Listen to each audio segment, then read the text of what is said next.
Learning and teaching में आज के इस वीडियो में हम जानने वाले हैं, बात करने वाले हैं मॉडल्स ऑफ टीचिंग के बारे में। शिक्षण मॉडल क्या है, हम इसके कंसेप्ट को समझेंगे, इसके ऑब्जेक्टिव्स पे बात करेंगे, इंपॉर्टेंस पे बात करेंगे और हमें ये भी जानेंगे कि मॉडल्स ऑफ टीचिंग के कौन कौन से टाइप्स हैं। तो आज की इस वीडियो में हम इन्हीं पॉइंट्स पर बात करने वाले हैं, तो वीडियो को आखिरी तक देखिए और वीडियो कैसा लगा कमेंट करके ज़रूर बताइए। तो वीडियो को हम शुरू करते हैं। और देखिए, जब हम मॉडल की बात करते हैं ना, तो अपने जीवन में हम मॉडल जो है शब्द है, इसका प्रयोग हम अलग अलग अर्थों में अलग अलग तरीके से प्रयोग करते हैं। ठीक है, कभी हम मॉडल जो है, ये वर्ड है, इसका प्रयोग किसी चीज की कॉपी के रूप में करते हैं, किसी नकल या प्रतिरूप के रूप में हम करते हैं। जैसे एग्जाम्पल के लिए कि अर्थ है, ठीक है, तो उसका जो प्रतिरूप क्या है, ग्लोब है, तो ग्लोब क्या हो गया, एक मॉडल हो गया। उसी तरीके से हम देखते हैं कार है, तो उसके भी छोटे छोटे मॉडल होते हैं, बाइक के भी मॉडल होते हैं, ट्री के भी मॉडल होते हैं। तो इस तरह से अगर हम मॉडल शब्द की बात करें तो एक अर्थ तो इसका होता है कि किसी चीज़ की नकल या किसी का प्रतिरूप के लिए हम इसका प्रयोग करते हैं। और दूसरे अर्थ में अगर मॉडल की बात करें तो कोई आइडियल पर्सनैलिटी है, उसके रूप में हम उसका प्रयोग करते हैं। जैसे हम कहते हैं ना कि आपका रोल मॉडल कौन है, तो इस अर्थ में भी इसका प्रयोग किया जाता है। और अगर हम फैशन इंडस्ट्री की बात करें तो वहाँ पे जो आर्टिस्ट होते हैं, उनके लिए मॉडल शब्द का प्रयोग किया जाता है। लेकिन हम तो बात करने वाले हैं टीचिंग की फील्ड की, बात करने वाले हैं टीचिंग लर्निंग फील्ड की, बात करने वाले हैं एजुकेशन की, बात करने वाले हैं। तो when we talk about teaching models in the field of education, तो इसमें जब हम मॉडल की बात करते हैं तो इसका मतलब क्या होता है, सिस्टम ऑफ टीचिंग। तो सिस्टम ऑफ टीचिंग क्या है, this includes how teachers organise their instructional strategies, की इसमें शामिल है कि शिक्षकों द्वारा कैसी अपनी निर्देशात्मक रणनीतियों को व्यवस्थित किया जाए। कि क्लास में अगर जो चीज़ बच्चों को पढ़ानी है, बतानी है, तो उसकी पूरी प्लानिंग करना कि किस तरह से प्लान किया जाए, किस तरह से क्लास में जाकर इंस्ट्रक्शन दिया जाए, किस तरह से बच्चों को क्लास में इंगेज किया जाए। तो यहाँ पर जब हम टीचिंग मॉडल्स की बात करते हैं ना, तो किस तरह से प्लान करना है, किस तरह से बच्चों को पढ़ाना है, सिखाना है, किस तरह से बच्चों को इंगेज करना है, तो इसमें सारी चीज़ें आती हैं। This includes how to improve student learning, इसमें शामिल है कि विद्यार्थियों के अधिगम को, उनकी लर्निंग को कैसे और बेहतर बनाया जाए। तो यहाँ पर आपको एक बेसिक कंसेप्ट समझ में आ रहा होगा कि टीचिंग मॉडल्स होते क्या है। तो अगर इसकी हम ओवरऑल मीनिंग की बात करते हैं, इसके कंसेप्ट को समझते हैं, तो models of teaching are design to provide teachers with a framework to organise their instructional strategies and enhance the learning experience of their student. की शिक्षण मॉडल शिक्षकों को अपनी निर्देशात्मक रणनीतियों को व्यवस्थित करने, मतलब किस तरह से बच्चों को पढ़ाना है, किस तरह से सिखाना है, कौन से मटेरियल यूज करने हैं, कौन से मेथड यूज करने हैं, और अपने विद्यार्थियों के अधुगम अनुभव को बढ़ाने के लिए एक रूपरेखा प्रदान करने के लिए डिजाइन किए जाते हैं कि किस तरह से बच्चों की जो लर्निंग है उसको इनहेंस किया जाए, उसको बढ़ाया जाए। तो बेसिकली इसमें इन दो चीज़ों पे बात होती है। तो ये दोनों चीज़ें कौन सी हैं, सबसे पहले इस it involves how to teach student and develop their learning, कि कैसे विद्यार्थियों को पढ़ाया जाए और उनके अधिगम का कैसे विकास किया जाए। तो इसका मुख्य उद्देश्य शिक्षकों को अपनी कक्षाओं में प्रभावी शिक्षण अभ्यास की योजना बनाने और उन्हें लागू करने के लिए एक संरचित दृष्टिकोण प्रदान करना है। It main objective is to provide teacher with a structured approach to plan and implement effective teaching practices in their classroom, कि किस तरह से टीचर क्लास में अपनी टीचिंग को इफेक्टिव बनाए, किस तरह से और बेहतर बनाए, किस तरह का मटेरियल यूज करें, किस तरह का मेथड यूज करें, किस तरह से बच्चों की जो लर्निंग है उसको इन्हेंस करें, उसको बढ़ाए। तो जब हम टीचिंग मॉडल की बात करते हैं तो इसमें सारी चीज़ें आती हैं। तो यहाँ तक आपको क्लियर हो गया होगा कि टीचिंग मॉडल्स होते क्या हैं। अब अगर हम इनके डेफिनेशन की बात करें तो देखिए, जायस एंड वेल ने क्या कहा है, a model of teaching is a plan or pattern that can be used to shape curriculum, to design instructional material and go guide instruction in the classroom। की शिक्षण का मॉडल एक योजना, एक पैटर्न है जिसका उपयोग किस लिए किया जा रहा है, पाठ्यक्रम को आकार देने, कि किस तरह का जो करिकुलम है, करिकुलम को किस तरह से बच्चों को बताया जाए, किस तरह की एक्टिविटीज उसमें हो, किस तरह का जो मटेरियल हो, ठीक है, और किस तरह से इनके थ्रू बच्चों को पढ़ाना है, बच्चों को सिखाना है, बच्चों को इंगेज करना है। और अगर हम अगेन की बात करें तो इन्होंने क्या कहा है, इन्होंने कहा है कि models are prescriptive teaching strategies design to accomplish the particular instructional goal. कि मॉडल निर्देशात्मक जो शिक्षण रणनीतियां हैं उन्हें विशेष शिक्षण लक्ष्य को पूरा करने के लिए ही डिजाइन किया गया है। तो यहाँ तक आपको कंसेप्ट समझ में आ गया होगा कि जो टीचिंग मॉडल्स हैं या मॉडल्स ऑफ टीचिंग क्या होते हैं। अब अगर हम इसके ऑब्जेक्टिव की बात करें, ऑब्जेक्टिव ऑफ टीचिंग मॉडल्स की शिक्षण मॉडल के क्या उद्देश्य है, तो सबसे पहले अगर हम बात करें, to provide teacher with a road map for planning their lessons and instructional activities. कि यहाँ पर शिक्षकों को एक रोड मैप देता है, ठीक है, एक ब्लूप्रिंट देता है कि वो किस तरह से टीचर हैं अपनी प्लानिंग कर सकते हैं, किस तरह से मटेरियल यूज करके किस तरह से क्लास में बच्चों को पढ़ा सकते हैं, इंस्ट्रक्शन दे सकते हैं, बच्चों को क्लास में इंगेज कर सकते हैं। To help teacher to reflect on their instructional practices. कि यहाँ पर शिक्षकों को उनकी शिक्षण पद्धतियों पर चिंतन करने में मदद मिलती है। कि मान लो आप टीचर हो, तो जब इसके थ्रू आप जब क्लास में बच्चों को पढ़ाने जाओगे तो पूरी प्लानिंग करोगे कि मुझे किस तरह से बच्चों को पढ़ाना है, किस तरह से क्वेश्चन पूछने हैं, किस तरह की एक्टिविटीज़ कराना है, किस तरह से बच्चों को टीचिंग लर्निंग जो प्रोसेस है उसमें इंगेज करना है। तो इससे क्या हेल्प मिली है टीचर को, to help teachers to reflect on their instructional practices. की उसकी जो इंस्ट्रक्शनल प्रैक्टिसेस है उसको उस पर टीचर रिफ्लेक्ट करता है, उस पर सोचता है, समझता है। और इसके अलावा to help teacher to identify areas for improvement. कि शिक्षकों को सुधार के क्षेत्रों की पहचान करने में मदद करना। कि इससे टीचर को पता चलता है कि जो भी उनकी प्लानिंग है, ठीक है, जब उसको इम्प्लीमेंट करता है तो उसमें और क्या सुधार की जरूरत है और किस तरह से जो बच्चों की जो लर्निंग है उसको और बेहतर बनाया जा सकता है। To improve the teaching skill of teacher. तो इससे शिक्षकों के जो शिक्षण कौशल है उससे उसको और बेहतर बनाने में मदद मिलती है। तो आप क्या करेंगे, प्लान करेंगे, उसको इम्प्लीमेंट करेंगे, फिर अपना फीडबैक देखेंगे कि क्या रहा, फिर से प्लान करेंगे।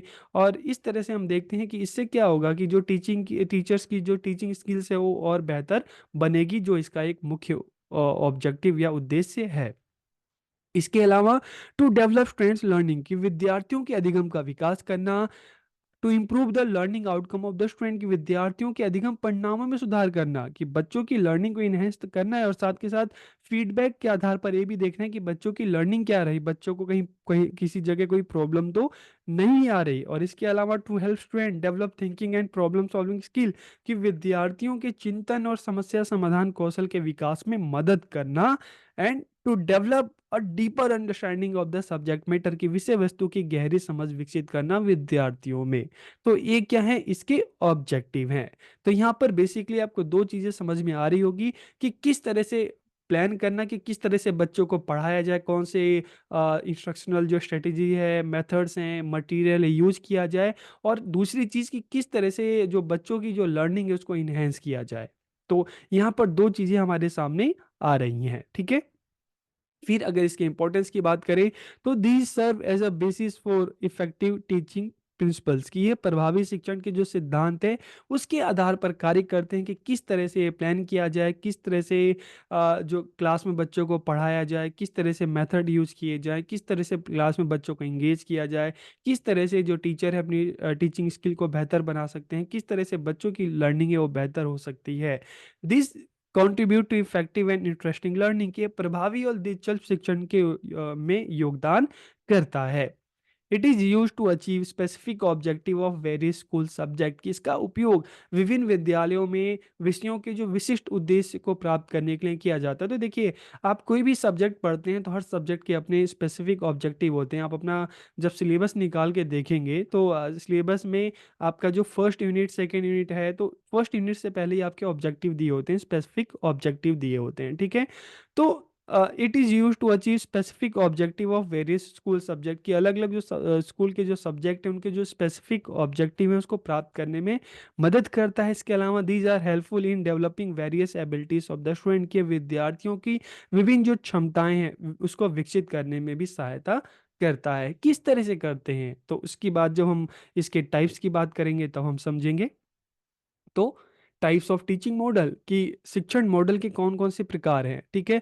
तो देखिए, अलग अलग जो कई सारे जो एजुकेशनिस्ट हैं, शिक्षाविद हैं, किसी ने थ्री टाइप के टीचिंग मॉडल बताए हैं, किसी ने फोर टाइप के टीचिंग मॉडल बताए हैं, लेकिन यहाँ पर हम बात करेंगे this three models of teaching. ठीक है, यहाँ पे टीचिंग के हम थ्री मॉडल्स की बात करेंगे। अब ये मॉडल्स कौन कौन से हैं उस पर भी हम देख लेते हैं। सबसे पहला है हिस्टोरिकल टीचिंग मॉडल, ऐतिहासिक शिक्षण मॉडल। दूसरा है साइकोलॉजिकल टीचिंग मॉडल। तीसरा है मॉडर्न टीचिंग मॉडल। तो इन तीन मॉडल्स की हम बात करेंगे। तो सबसे पहले अगर हम देखिए बात करते हैं हिस्टोरिकल टीचिंग मॉडल, ये टीचिंग मॉडल क्या है, तो सबसे पहला जो है क्या है, सोक्रेटिक टीचिंग मॉडल, सुकराती शिक्षण मॉडल। तो ये क्या कहता है, it is based on dialogue and inquiry. ठीक है, ये जो शिक्षण मॉडल है, टीचिंग मॉडल है, दो चीजों पर ये बिल्कुल आधारित है, डायलॉग एंड इंक्वायरी। तो देखिए डायलॉग की जब हम बात करते हैं ना, तो इसका मतलब क्या है कि जो टीचिंग लर्निंग है, ठीक है, वो डायलॉग के आधार पर होनी चाहिए, जहां पर ये डायलॉग क्लास में बच्चों के बीच हो सकता है, टीचर और बच्चों के बीच हो सकता है। तो इसका फायदा क्या होगा, इसका फायदा ये होगा कि बच्चों को अपनी जो बात है ज़्यादा से ज़्यादा रखने को मौका मिलेगा, उनको पूरी अपॉर्चुनिटी मिलेगी, उनको फ्रीडम मिलेगा। इससे क्या होगा कि बच्चों की जो थिंकिंग स्किल है वो डेवलप होगी, उनकी प्रॉब्लम सॉल्विंग स्किल डेवलप होगी। और बच्चों के साथ, टीचर के साथ, क्लास में टीचर और बच्चों के बीच में ज़्यादा से ज़्यादा डायलॉग होगा, तो क्या होगा कि बच्चों के पास ज़्यादा से ज़्यादा इंफॉर्मेशन पहुंचेगी, बच्चों के जो डाउट्स होंगे वो क्लियर होंगे। ठीक है। और दूसरी बात है इंक्वायरी। तो इंक्वायरी क्या हम कह सकते हैं कि एक तरह की रिसर्च है, जहां पर बच्चों को पूरी अपॉर्चुनिटी दी जा रही है कि बच्चा खुद के एफर्ट से, खुद से चीजों को करके सीखे। तो सोक्रेटिक टीचिंग मॉडल।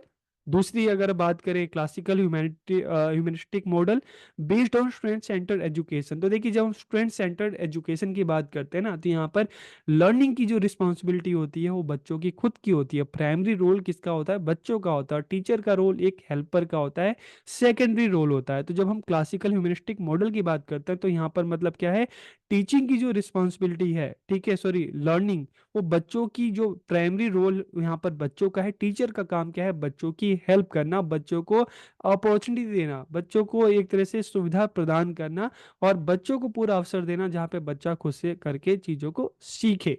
तो देखिए इन दो मॉडल में हमें एक चीज क्या समझ में आ रही है, इन दो मॉडल में, कि इस तरह के टीचिंग मॉडल जहां पर टीचर के द्वारा बच्चों को ज्यादा से ज्यादा अपॉर्चुनिटी दी जा रही है खुद से करके चीजों को सीखने की, चीजों को जानने की।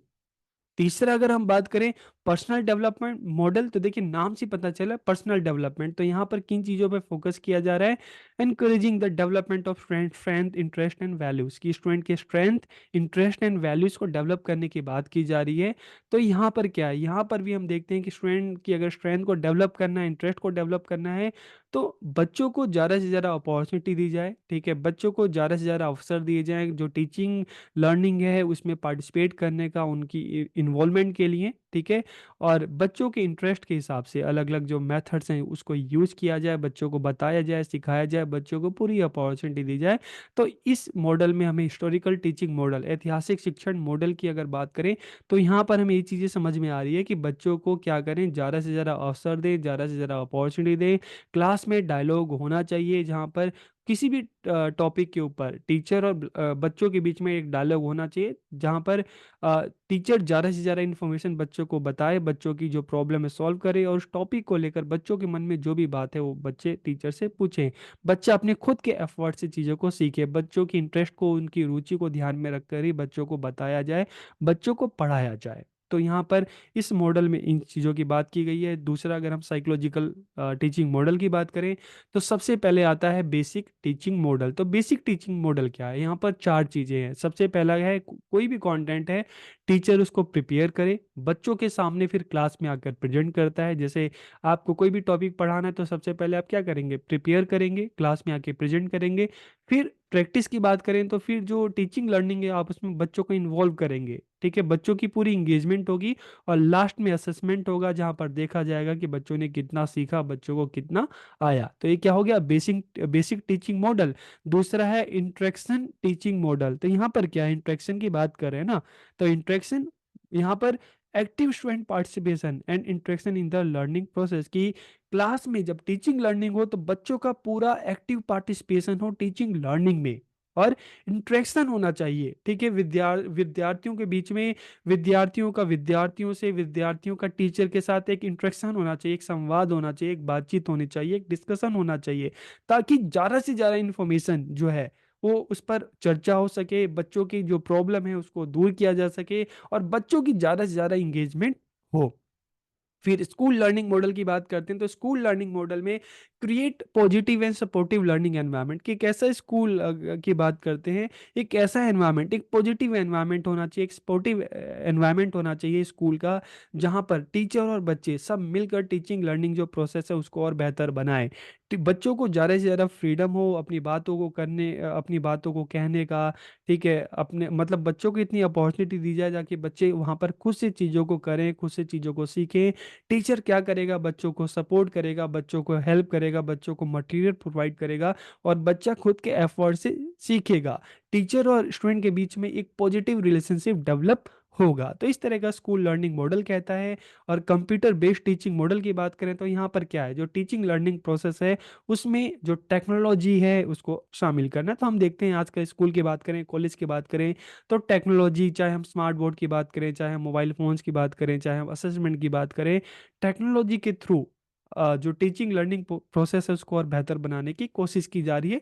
तो इस तरह से साइकोलॉजिकल टीचिंग मॉडल है, ये चार तरह की जो बातें कहता है कि इस तरह से क्लास में टीचिंग लर्निंग होनी चाहिए। टीचर बच्चों को पढ़ा सकता है, टीचर बच्चों को बता सकता है, टीचर बच्चों को इंगेज कर सकता है। और अगर मॉडर्न टीचिंग मॉडल्स की बात करें, ठीक है, तो मॉडल टीचिंग मॉडल्स में फोर मॉडल्स आते हैं। सबसे पहले अगर हम बात करें the information processing teaching model, ठीक है, जिसको सूचना प्रसंस्करण शिक्षण मॉडल की बात करते हैं। तो it focuses on how student acquire, store and retrieve information, कि किस तरह से विद्यार्थी जानकारी को इकट्ठा करते हैं, कैसे प्राप्त करते हैं, उसको संग्रहित करते हैं और उसको फिर से प्राप्त करते हैं। तो अक्सर हम देखते हैं इस तरह के टीचिंग मॉडल में कि आप क्या करते हैं, जो भी इंफॉर्मेशन है उसको कलेक्ट करते हैं, ठीक है, इंफॉर्मेशन को आप सर्च करते हैं, नॉलेज को, फिर इसको संग्रहित करते हैं, ठीक है, स्टोर करते हैं और फिर आप एनालिसिस करते हैं कि जो भी आपकी जो नॉलेज है, ठीक है, जो भी आपने इंफॉर्मेशन कलेक्ट की है वो कहाँ तक सही है या सही नहीं है। तो फिर उसमें जो रियल चीज़ होती है फिर से आप उसको सीखने की कोशिश करते हैं, तो इससे आपके पास एक इंफॉर्मेशन जो है सही इंफॉर्मेशन आती है। फिर अगर हम बात करें द पर्सनल टीचिंग मॉडल, तो creating a positive and supportive learning environment and active participation, की यहाँ पर जब हम पर्सनल टीचिंग मॉडल की बात करते हैं तो एक तरह से ये भी हम बात करें चाइल्ड सेंटर्ड अप्रोच है, जहाँ पर एक क्लास की बात करें, स्कूल की बात करें, एक positive and supportive learning environment होना चाहिए और वहाँ पे बच्चों को ज़्यादा से ज़्यादा अपॉर्चुनिटी दी जाए, बच्चों को क्लास में जो टीचिंग लर्निंग है उसमें इंगेज किया जाए। तो एक सकारात्मक और सहायक शिक्षण वातावरण और सक्रिय भागीदारी बढ़ाना। फिर the social interaction teaching model emphasis social interaction and communication in the learning process, की अधिगम प्रक्रिया में सामाजिक अंतरक्रिया और संचार पर जोर देना, कि इस तरह का क्लास में टीचिंग लर्निंग होना चाहिए जहाँ पर बच्चों के साथ, टीचर के साथ एक अच्छा कम्युनिकेशन होना चाहिए, एक अच्छा संचार होना चाहिए।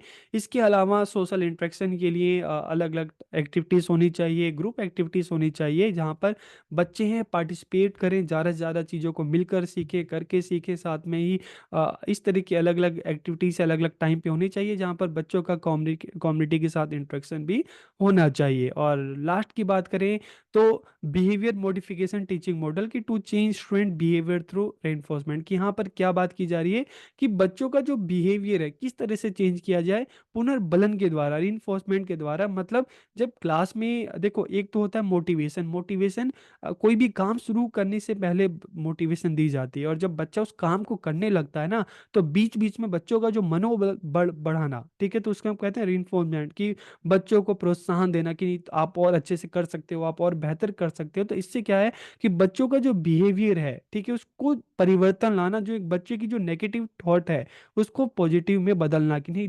मैं, जैसे बच्चा कहता है नहीं मैं नहीं कर पाऊंगा, नहीं तुम कर सकते हो। तो इससे क्या है कि बच्चों को एक पॉजिटिव रिइंफोर्समेंट देकर बच्चों का जो एक नेगेटिव थॉट है उसको पॉजिटिव में बदलना। तो इस तरह से हमने देखा कि तीन अलग अलग जो टीचिंग मॉडल्स हैं जो बताते हैं कि किस तरह से क्लास में टीचिंग लर्निंग होना चाहिए, किस तरह से टीचर बच्चों को पढ़ा सकता है, किस तरह से टीचर बच्चों को एंगेज कर सकता है और किस तरह से बच्चों की लर्निंग बेहतर हो सकती है, उसको और बेहतर बनाया जा सकता है। तो लास्ट में अगर हम इसकी इम्प्लीकेशन की बात करें तो these models are helpful in creating an ideal learning environment, के मॉडल एक आदर्श शिक्षण वातावरण बनाने में सहायक है। These are helpful in increasing the teaching skill and effectiveness of teacher कि ये शिक्षकों के शिक्षण कौशल और प्रभावशीलता को बढ़ाने में सहायक है। This contribute to improving the academic performance of student, के विद्यार्थियों के शैक्षणिक जो प्रदर्शन है उसको बेहतर बनाने में योगदान देते हैं।